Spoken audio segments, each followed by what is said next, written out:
Good morning, all of you. Okay, so now in this lecture, we are going to solve sum number 19 of your textbook on page number 87. ચાલો તો question number 19 જે છે student એ આપણો છેલ્લો એક્સરસાઇઝનો last સમ છે પણ થોડો complicated છે બરાબર. આમાં એક તો ઘણા બધા એડજસ્ટમેન્ટ છે. There are total 8 adjustments plus થોડાક ઇન્ટરનલ એડજસ્ટમેન્ટ બી છે. અને એડજસ્ટમેન્ટ છે ને એ બધા ઇન્ટર રિલેટેડ છે સ્ટુડન્ટ બરાબર. એટલે ઘણા એડજસ્ટમેન્ટ એવા છે કે જે એક હારે આપણે બેને સાથે સાથે સોલ્વ કરવા પડે. ઓકે, એટલે આ સમમાં બધું જ કમ્બાઇન્ડ છે સ્ટુડન્ટ. કરંટ અકાઉન્ટ બી છે, હિડન એડજસ્ટમેન્ટ બી છે, એક્સટર્નલ એડજસ્ટમેન્ટમાં બી ઘણા બધા છે. ઓકે, એટલે આ એક ટફ સમ છે તો આપણે એને ધ્યાનથી સમજીએ.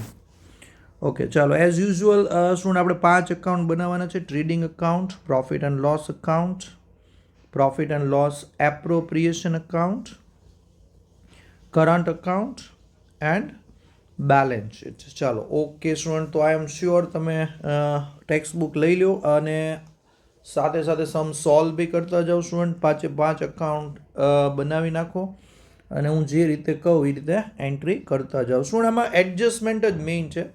ઓકે, એટલે આ વિડીયોમાં આપણે બધા એક્સટર્નલ એડજસ્ટમેન્ટ જેટલા છે એ બધાનું ડિસ્કશન કરશું. ઓકે, એટલે મોસ્ટલી તમે પછી આગળથી સમ કરી શકશો બરાબર. એડજસ્ટમેન્ટ જ અઘરા છે, બાકી તો ઇઝી છે. ચાલો તો late start with adjustment number 1. પહેલાં તો આપણે કેપિટલ ને એ બધું લખી નાખીએ સ્ટુડન્ટ. ચાલો, આ કરંટ અકાઉન્ટ વાળો સમ છે એટલે સૌથી પહેલાં આપણે કેપિટલ લખી નાખીએ. જો લાયબિલિટી સાઈડ મેં કેપિટલ લખી નાખી છે. Capital of Jay is 1 lakh and capital of Prafulla is 1,40,000. Okay, done. ચાલો કેપિટલ પછી સ્ટુડન્ટ કરંટ અકાઉન્ટની બેલેન્સ લખી નાખીએ. જયની ડેબિટ બેલેન્સ છે 12,000, તો એની સામે પ્રફુલ્લાની ક્રેડિટ બેલેન્સ છે સ્ટુડન્ટ 4,000. ઓકે, તો એ બી આપણે ઓપનિંગ બેલેન્સ લખી નાખી અને ડ્રોઈંગ્સ લખી નાખ્યા સ્ટુડન્ટ. ડ્રોઈંગ્સ જયના 12,000 છે અને પ્રફુલ્લાના 16,000 છે. ટેક્સ્ટ બુકમાં ઓલરેડી આપેલા છે. ઓકે, એટલે આપણે ટ્રાયલ બેલેન્સની શરૂઆતની એન્ટ્રી રેકોર્ડ કરી નાખી. ચાલો, ઓપનિંગ બેલેન્સીસ લખાઈ જાય પછી બધા એડજસ્ટમેન્ટનો વારો સ્ટુડન્ટ. તો પહેલો એડજસ્ટમેન્ટ જો ક્લોઝિંગ સ્ટોક ઉપર છે સ્ટુડન્ટ. ઓકે, તો પહેલાં વર્કિંગ નોટમાં એનું કેલ્ક્યુલેશન જોઈ લઈએ. ચાલો, ક્લોઝિંગ સ્ટોક સ્ટુડન્ટ છે ટોટલ 60,000નો. પણ એમાં લખ્યું છે, જો ટેક્સ્ટ બુકમાં તમે વાંચો, out of which market value of 10% goods is 20% less and market value of 20% goods is 10% less and remaining goods of 42,000 is valued at 25% less. Okay student, તો જો મેં વર્કિંગ નોટમાં તમે જુઓ આ 60,000નો જે ક્લોઝિંગ સ્ટોક છે સ્ટુડન્ટ એના 3 પાર્ટ કરી નાખ્યા છે. 10%, 20% અને બાકીનો સ્ટોક રિમેનિંગ 70% જે 42,000 થાય છે. ચલો, હવે 10% સ્ટોક જે છે ને સ્ટુડન્ટ 6,000નો એની 20% વેલ્યુ ઓછી છે એટલે 6,000ના 20% 1,200 થાય. એવી રીતે 20% સ્ટોકની વેલ્યુ 10% લેસ છે અને બાકીનો જે સ્ટોક છે સ્ટુડન્ટ એની 25% વેલ્યુ લેસ છે. તો જો મેં જેટલી વેલ્યુ ઓછી થાય છે એ બધી રેડ ફોન્ટમાં હાઇલાઇટ કરી છે, તો એને આમાંથી માઇનસ કરો સ્ટુડન્ટ, તો તમને ફાઇનલ અમાઉન્ટ મળે છે કે પહેલી ક્વોન્ટિટી જે છે એ 4,800 થાય છે, બીજી 10,800 અને લાસ્ટમાં 31,500. અને આ ત્રણેયને એડ કરો એટલે આપણો આન્સર મળી જાય છે સ્ટુડન્ટ. યસ, તો આપણો ક્લોઝિંગ સ્ટોક આવી ગયો 47,100. ઓકે, આમ ન કરવું હોય તો એક બીજી એક ઓલ્ટરનેટિવ મેથડ છે સ્ટુડન્ટ કે આ જે રેડ ફોન્ટથી મેં જે હાઇલાઇટ કરે છે ને એ ફિગર્સને એડ કરી નાખો. એટલે કે 1,200 પ્લસ 1,200 પ્લસ 10,500 અને એ ત્રણેયનું જે એડિશન આવે એને ડાયરેક્ટલી ઉપર 60,000માંથી માઇનસ કરી નાખો સ્ટુડન્ટ, તો બી તમને ડાયરેક્ટ આ અમાઉન્ટ મળી જશે. ચાલો, ક્લોઝિંગ સ્ટોકની બે ઇફેક્ટ આવે સ્ટુડન્ટ, તમને ખ્યાલ છે. એક તો ટ્રેડિંગમાં ક્રેડિટ સાઇડ, જો મેં અહીંયા ટ્રેડિંગ અકાઉન્ટમાં હાઇલાઇટ કર્યું છે credit side by closing stock, અને બીજી ઇફેક્ટ કરંટ એસેટ્સ બેલેન્સ શીટમાં. ઓકે, ચાલો તો એડજસ્ટમેન્ટ નંબર 1 પૂરો થયો સ્ટુડન્ટ. ચાલો એડજસ્ટમેન્ટ નંબર 2 હવે આપણે આવી ગયા છીએ. સ્ટુડન્ટ એડજસ્ટમેન્ટ નંબર 2 માં એક આરે 3 ઇન્ટરેસ્ટ ગણવાના છે. Interest on capital, interest on drawing અને કરંટ અકાઉન્ટ. ચાલો તો પહેલા ઇન્ટરેસ્ટ ઓન કેપિટલથી સ્ટાર્ટ કરીએ. ઇન્ટરેસ્ટ ઓન કેપિટલ 10% છે સ્ટુડન્ટ. તો અહીંયા જય અને પ્રફુલ્લા બંનેની કેપિટલ ઉપર આપણે ઇન્ટરેસ્ટ ગણવાનું છે. Okay student. તો ચાલો હવે ઇન્ટરેસ્ટ ઓન કેપિટલની બે ઇફેક્ટ આવી તો તમને ખ્યાલ છે. એક તો કરંટ અકાઉન્ટમાં એની ઇફેક્ટ આવશે. કરંટ અકાઉન્ટમાં ક્રેડિટ સાઇડ સ્ટુડન્ટ, કારણ કે પાર્ટનર માટે ઇન્કમ છે, અને પ્રોફિટ એન્ડ લોસ એપ્રોપ્રિએશનમાં ડેબિટ સાઇડ. પણ સ્ટુડન્ટ પહેલાં આપણે વર્કિંગ નોટમાં એનું કેલ્ક્યુલેશન કરી લઈએ. ઇન્ટરેસ્ટ ઓન કેપિટલમાં જયની કેપિટલ જો 1 લાખ છે અને પ્રફુલ્લાની 1,40,000 છે.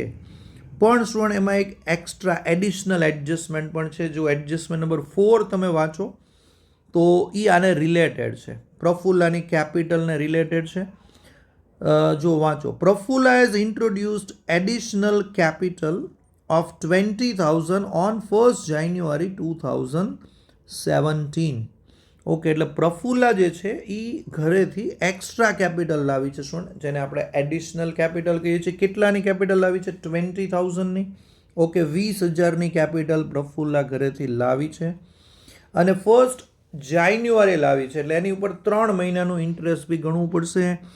ચાલો હવે સવાલ એ છે કે પ્રફુલ્લા આ જે કેપિટલ ઘરેથી લાવી છે શું, એની એન્ટ્રી થઈ ગઈ છે કે કરવાની બાકી છે?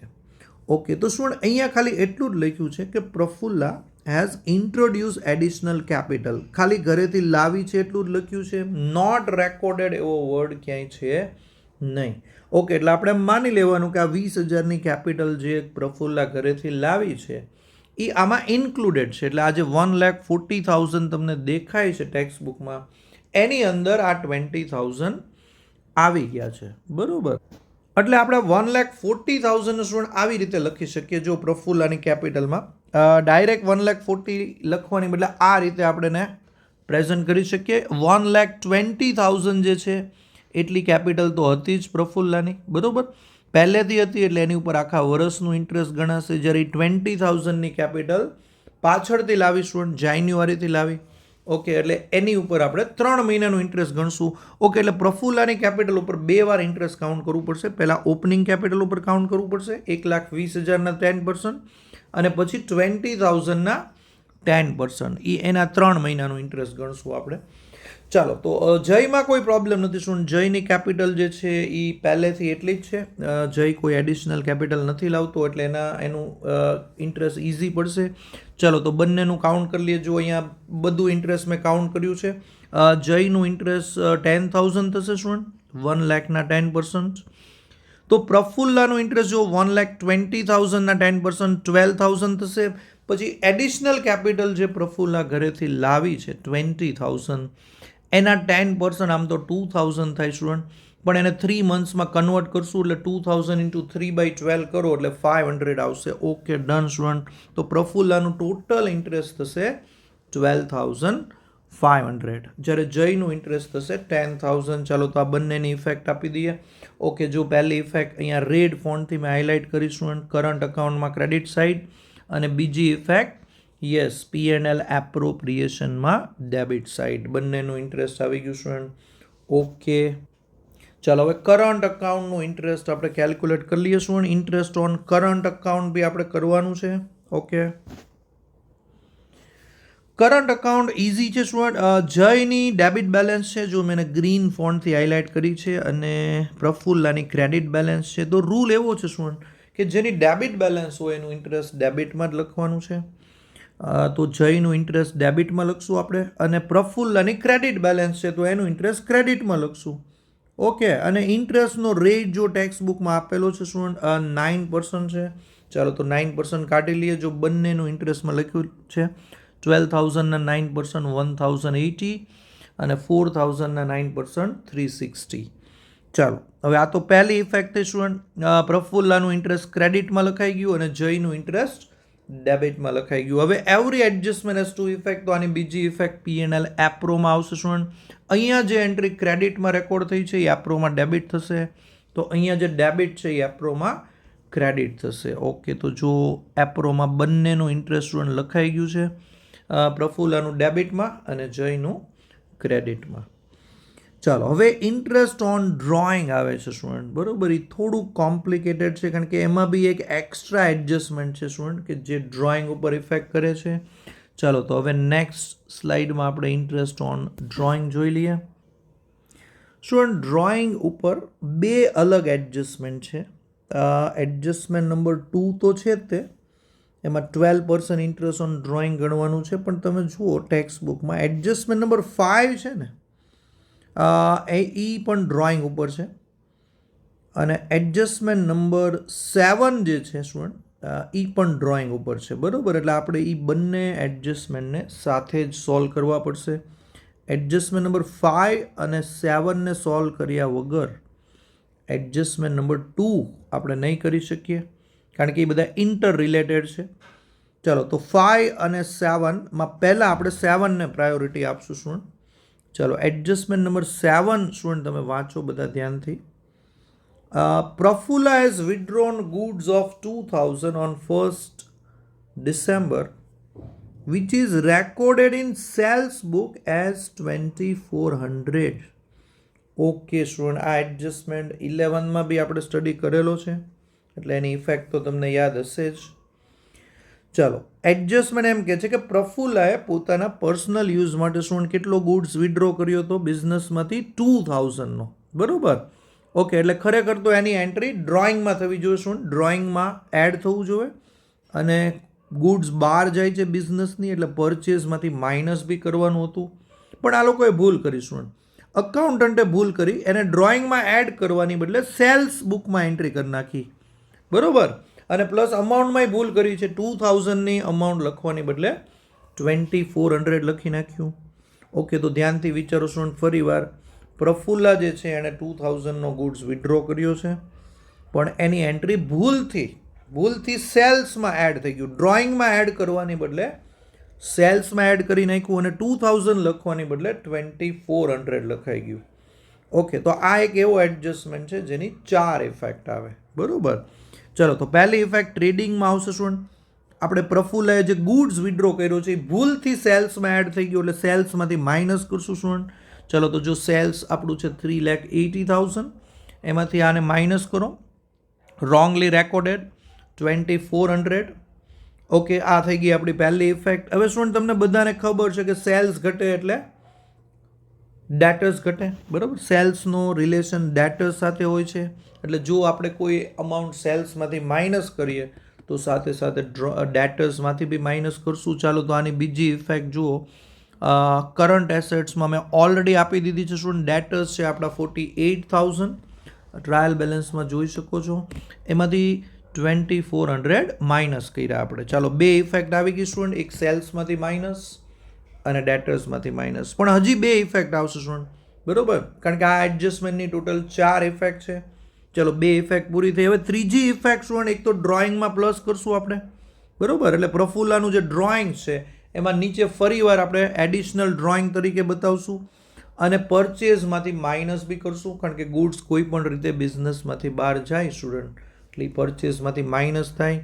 ચાલો, તો જો કરંટ અકાઉન્ટની સ્લાઇડ ઉપર આપણે આવી ગયા સ્ટુડન્ટ. કરંટ અકાઉન્ટમાં જો ડ્રોઈંગ્સ આપણે ઓલરેડી લખેલા હતા 12,000 ને 16,000, એમાં તમે પ્રફુલ્લાની કોલમમાં જુઓ, મેં એરોથી હાઇલાઇટ કરેલું છે ડ્રોઈંગ્સ. એડિશનલ ડ્રોઈંગ આપણે ફરીવાર નીચે લખ્યું છે અને પ્રફુલ્લામાં 2000 એડ કરી દીધા છે. પ્રફુલ્લાએ સ્ટુડન્ટ 16,000નો ગુડ્સ તો ઓલરેડી વિડ્રો કરેલો જ હતો પ્લસ 2000નો બીજો ગુડ્સ વિડ્રો કર્યો. એટલે હવે તમે જ્યારે ઇન્ટરેસ્ટ ઓન ડ્રોઈંગ ગણો ને પ્રફુલ્લાનું તો એમાં 16,000 ઉપર પણ ગણવું પડશે અને આ 2000માં 4 મહિનાનું ઇન્ટરેસ્ટ ગણવું પડશે કારણ કે એની ડેટ બી આપેલી છે. 1 ડિસેમ્બરે એણે વિડ્રો કર્યો છે ગુડ્સ એટલે 4 મહિનાનું એનું અલગ ઇન્ટરેસ્ટ થશે. ચાલો, હવે અને 16,000ની ડેટ બી આપેલી છે શું, એડજસ્ટમેન્ટ નંબર 5માં છે. એને 16,000નો ગુડ્સ જે છે એ ઓક્ટોબરમાં વિડ્રો કર્યો છે એટલે એની ઉપર 6 મહિનાનું ઇન્ટરેસ્ટ ગણાશે. ચાલો, એ તો પછી ગણી લેશું. આ એડજસ્ટમેન્ટની હજી એક ઇફેક્ટ બાકી છે શું, ચોથી ઇફેક્ટ જે પરચેઝમાંથી માઇનસ થશે. તો જો ટ્રેડિંગ અકાઉન્ટની ડેબિટ સાઇડ જો સ્ટુડન્ટ પરચેઝીસ આપેલા છે 2 lakhs, એમાંથી આ જે પ્રફુલ્લાએ ગુડ્સ વિથડ્રો કર્યો છે એ માઇનસ થઈ ગયો 2000. ઓકે, તો આ એડજસ્ટમેન્ટની ચારે ઇફેક્ટ આવી ગઈ. સ્ટુડન્ટ ફરી વાર યાદ કરી લઈએ. સેલ્સમાંથી માઇનસ 2400, ડેટર્સમાંથી માઇનસ બી 2400, અને એમાં ડ્રોઈંગ્સમાં પ્લસ 2000 અને પરચેઝમાંથી માઇનસ 2000, કારણ કે અમાઉન્ટમાં પણ આ લોકોએ ભૂલ કરી છે. શું ચાલો, તો આ એડજસ્ટમેન્ટ થઈ ગયો. એડજસ્ટમેન્ટ નંબર 7 થઈ ગયો. હવે આપણે એડજસ્ટમેન્ટ નંબર 5 વાંચી લઈએ. શું એડજસ્ટમેન્ટ નંબર 5 જે છે એ ડ્રોઈંગ ઉપર છે. જો વાંચો. જય હેઝ વિથડ્રોન ₹1000 પર month on the last date of each month and Prafulla has withdrawn on 1st October. Okay, એટલે એ લોકોએ ડેટ આપી છે. શું જય જે છે એ દર મહિને વિથડ્રો કરે છે. શું જય દર મહિને 1000 વિથડ્રો કરે છે at the end of every month. Okay, તો આપણે પાર્ટનરશિપના શોર્ટ સમમાં શીખી ગયા. શું કે જ્યારે કોઈ પાર્ટનર દર મહિને વિથડ્રો કરતો હોય તો બિગિનિંગ હોય તો આપણે 78/12 લઈએ છીએ અને એન્ડ હોય તો 66/12 લઈએ છીએ. તો આમાં 66/12 થી કેલ્ક્યુલેટ કરશું આપણે જયનું ઇન્ટરેસ્ટ. જ્યારે પ્રફુલ્લાની ડેટ આપી છે. શું પ્રફુલ્લાએ 1st ઓક્ટોબરે વિથડ્રો કર્યો છે ગુડ્સ, એટલે એનું 6 મહિનાનું ઇન્ટરેસ્ટ ગણાશે. ચાલો, તો 1 by 1 કાઉન્ટ કરી લઈએ. ચાલો, હવે હું કરંટ અકાઉન્ટમાં આવી ગયો છું. સ્ટુડન્ટ હવે બરોબર ધ્યાન રાખજો. ચાલો, હવે ઇન્ટરેસ્ટ ઓન ડ્રોઈંગ આપણે ગણવાનું છે, એટલે ફોકસ કરો. ડ્રોઈંગની અમાઉન્ટ પહેલાં ચેક કરો. જયમાં તો કોઈ પ્રોબ્લેમ નથી. શું જયની અમાઉન્ટ જો 12000 છે અને એ 12000 એને એક સાથે નથી વિથડ્રો કર્યા. શું દર મહિને 1000 વિથડ્રો કરે છે. દર મહિને 1000 વિથડ્રો કરે એટલે આખા વર્ષનું 12000 થાય ને ડ્રોઈંગ. ઓકે, જ્યારે પ્રફુલ્લે શું ટોટલ 2 વાર ડ્રોઈંગ કર્યું છે. પહેલું ડ્રોઈંગ એણે 16000 કર્યું છે. એ 16000નું ડ્રોઈંગ છે ને એની ડેટ છે 1st ઓક્ટોબર, એટલે એની ઉપર 6 મહિનાનું ઇન્ટરેસ્ટ ગણાશે. જ્યારે 2000નું જે ડ્રોઈંગ છે સ્ટુડન્ટ એની ડેટ છે 1st ડિસેમ્બર, એટલે એની ઉપર 4 મહિનાનું ઇન્ટરેસ્ટ ગણાશે. ચાલો, તો ઇન્ટરેસ્ટ ઓન ડ્રોઈંગના પર્સન્ટ જો સ્ટુડન્ટ એડજસ્ટમેન્ટ નંબર 2માં આપેલા છે 12%. ચાલો, તો બધાનું કાઉન્ટ કરી લઈએ. જો મેં અહીંયા સ્લાઇડમાં વર્કિંગ નોટ કરી છે. સ્ટુડન્ટ જયનું ઇન્ટરેસ્ટ પહેલાં કાઉન્ટ કરીએ. ચાલો, જયનું ડ્રોઈંગ છે 12000, પણ એને એક આરે 12000 નથી વિથડ્રો કર્યા. સ્ટુડન્ટ દર મહિને 1000 રૂપિયા વિથડ્રો કરે છે. ઓકે, એટલે આપણી ફોર્મ્યુલા છે પ્રિન્સિપલ અમાઉન્ટ 1000 લઈ લો, રેટ ઓફ ઇન્ટરેસ્ટ 12, અને બિગિનિંગ અને એન્ડ 2 ટોપિક આવે છે. આપણે student Jay at the end of every month withdraw કરે છે, એટલે એમાં 66/12 લેશું આપણે. ચલો, તો જયનું ઇન્ટરેસ્ટ તો મળી ગયું સ્ટુડન્ટ તમને 660 થઈ ગયું. Okay, done. ચલો, હવે પ્રફુલ્લાનું ઇન્ટરેસ્ટ કાઉન્ટ કરી લઈએ. પ્રફુલ્લાનું પહેલું ડ્રોઈંગ 16000 છે. ઓકે, તો એની ઉપર 6 મહિનાનું ઇન્ટરેસ્ટ ગણો સ્ટુડન્ટ 12%. ઓકે, ચલો, તો એ 960 થાય છે. અને જે બીજું ડ્રોઈંગ છે એની ઉપર 4 મંથ્સનું ઇન્ટરેસ્ટ કાઉન્ટ કરો એટ ધ રેટ ઓફ 12%, તો એ 80 આવે છે સ્ટુડન્ટ. ચાલો, અને બંનેને એડ કરો તો એનું ટોટલ ડ્રોઈંગ્સ થાય છે 1040. ચાલો, તો પ્રફુલ્લાનું ઇન્ટરેસ્ટ ઓન ડ્રોઈંગ થઈ ગયું સ્ટુડન્ટ. ચાલો, હવે બંને જો મેં અહીંયા લખી નાખ્યું છે ડેબિટ સાઇડ લાસ્ટ એન્ટ્રી જુઓ સ્ટુડન્ટ. એક ઇફેક્ટ આવી ગઈ અહીંયા ઇન્ટરેસ્ટ ઓન ડ્રોઈંગની. ઓકે, અને બીજી ઇફેક્ટ P&L એપ્રોમાં ક્રેડિટ સાઇડ. જો ક્રેડિટ સાઇડ લાસ્ટ એન્ટ્રી જુઓ student by interest on drawings. Okay student, તો adjustment number 2 completely over student. ત્રણેય ઇન્ટરેસ્ટ ગણી નાખ્યા, પણ સાથે સાથે આપણે એડજસ્ટમેન્ટ નંબર 5 અને 7ની પણ ઇફેક્ટ આપી દીધી. બરોબર, કારણ કે એ બધા એક સાથે ઇન્ટર રિલેટેડ હતા. ઓકે, હવે એડજસ્ટમેન્ટ નંબર 2 પછી આપણે આવીએ છીએ એડજસ્ટમેન્ટ નંબર 3 ઉપર. ચાલો, એડજસ્ટમેન્ટ નંબર 3 વાંચીએ. Monthly salary of 700 is payable to Jay. Student Jay working partner છે, એટલે દર મહિને 700 સેલરી પે કરીએ છીએ. ચાલો, હવે આગળ વાંચો. He has withdrawn salary of 4 months which is included in salary. Okay, now what is the meaning? Student જયને દર મહિને 700 રૂપિયા આપણે સેલરી આપીએ છીએ, એટલે આખા વર્ષના સ્ટુડન્ટ મલ્ટીપ્લાય કરો 12થી, એટલે 8400 થાય આખા વર્ષના. પણ પ્રોબ્લેમ એ છે કે અત્યાર સુધી આપણે એને ખાલી 4 મહિનાની જ સેલરી આપી છે. બરોબર, એટલે હજી આપવાની બાકી છે. હજી 8 મહિનાની સેલરી આપવાની બાકી છે, એટલે એ અનપેડ થયું. બીજો એક પ્રોબ્લેમ આમાં એ છે કે સ્ટુડન્ટ આપણે એને જે 4 મહિનાની સેલરી આપીને, હવે તમને ખ્યાલ છે સ્ટુડન્ટ કે કોઈ પણ પાર્ટનરની સેલરી હોય તો એ P&L એપ્રોમાં એની એન્ટ્રી કરવી પડે. બિઝનેસ અને પાર્ટનર વચ્ચે જે ટ્રાન્ઝેક્શન્સ થાય એને આપણે P&L એપ્રોમાં લખીએ છીએ. પણ સ્ટુડન્ટ આપણે ભૂલથી પાર્ટનરની સેલરીને સેલરીમાં એડ કરી દીધી, એટલે કે જે સ્ટાફની સેલરી હોય ને, આપણે ત્યાં બીજા લોકો જે નોકરી કરતા હોય એને બી આપણે સેલરી આપતા હોય, તો એની સેલરી જે છે એ પ્રોફિટ એન્ડ લોસ અકાઉન્ટમાં આપણે બતાવતા હોય છીએ. ઓકે, તો આપણા અકાઉન્ટન્ટે શું ભૂલ કરી કે જયની સેલરી ભૂલથી સ્ટાફની સેલરીમાં એડ કરી દીધી સ્ટુડન્ટ. એટલે કે પ્રોફિટ એન્ડ લોસમાં જે સેલરી આપણે બતાવીએ ને એમાં ભૂલથી જયની સેલરી એડ થઈ ગઈ છે. એટલે આપણે શું કરશું, એમાંથી માઇનસ કરશું અને P&L એપ્રોમાં એને બતાવશું. ચલો, તો પહેલાં પ્રોફિટ એન્ડ લોસ અકાઉન્ટ ઉપર આવતા રહીએ. ચલો, પ્રોફિટ એન્ડ લોસમાં ડેબિટ સાઇડ જો ટ્રાયલ બેલેન્સમાં સેલેરી આપી છે. ચલો, સેલેરી આપણી છે 20,000, જે સ્ટાફની સેલરી છે, પણ એમાં ભૂલથી જયની સેલરી આવી ગઈ છે 4 મહિનાની. ઓકે, એટલે એને રિમૂવ કરશું આપણે. મહિનાની 700 એટલે 4 મહિનાની સ્ટુડન્ટ 2,800 થશે. ઓકે, ચલો, તો સેલરીમાંથી સેલરી ઓફ જય માઇનસ કરી. ચાલો, એક ઇફેક્ટ આવી ગઈ. અને બીજી ઇફેક્ટ સ્ટુડન્ટ P&L એપ્રોમાં આ સેલરીને બતાવશું આપણે 2,800. જો મેં અહીંયા હાઇલાઇટ કરેલું છે સ્ટુડન્ટ, લેફ્ટ સાઈડ જુઓ, સેલરી ઓફ જય 2,800. પણ સ્ટુડન્ટ તમને ખબર છે કે આ સેલરી 4 મહિનાની જ છે, બરોબર? આપણે એને આખા વર્ષની સેલરી આપવાની છે, તો હજી 8 મહિનાની સેલરી આપવાની બાકી છે. બસ, તો એ 8 મહિનાની સેલરી આમાં એડ કરો સ્ટુડન્ટ, 5,600. ઓકે, જો મેં એડ કરી દીધી છે સ્ટુડન્ટ, એટલે આખા વર્ષની એની સેલરી થઈ ગઈ 8,400. ચલો, હવે આ 5,600 છે એ પણ એક એડજસ્ટમેન્ટ છે સ્ટુડન્ટ, એટલે એની પણ 2 ઇફેક્ટ આવશે. એક ઇફેક્ટ અહીંયા આવી ગઈ, એડિશન થઈ ગયું. અને બીજી ઇફેક્ટ એ પાર્ટનર માટે ઇન્કમ છે સ્ટુડન્ટ, એટલે જો અહીંયા કરંટ અકાઉન્ટમાં જો ક્રેડિટ સાઇડ સ્ટુડન્ટ મેં ઇફેક્ટ આપી દીધી છે બાય સેલરી જયમાં 5,600. Okay, done student. તો આ એક ઇફેક્ટ અપાઈ ગઈ. એડજસ્ટમેન્ટ નંબર 3 થઈ ગયો સ્ટુડન્ટ આપણો. ચાલો, હવે એડજસ્ટમેન્ટ નંબર 4 આપણે ઓલરેડી કરી લીધો છે સ્ટુડન્ટ. એડજસ્ટમેન્ટ નંબર 5 બી થઈ ગયો છે. હવે 6th એડજસ્ટમેન્ટ કરીએ સ્ટુડન્ટ. એમાં બી થોડું કોમ્પ્લિકેશન છે.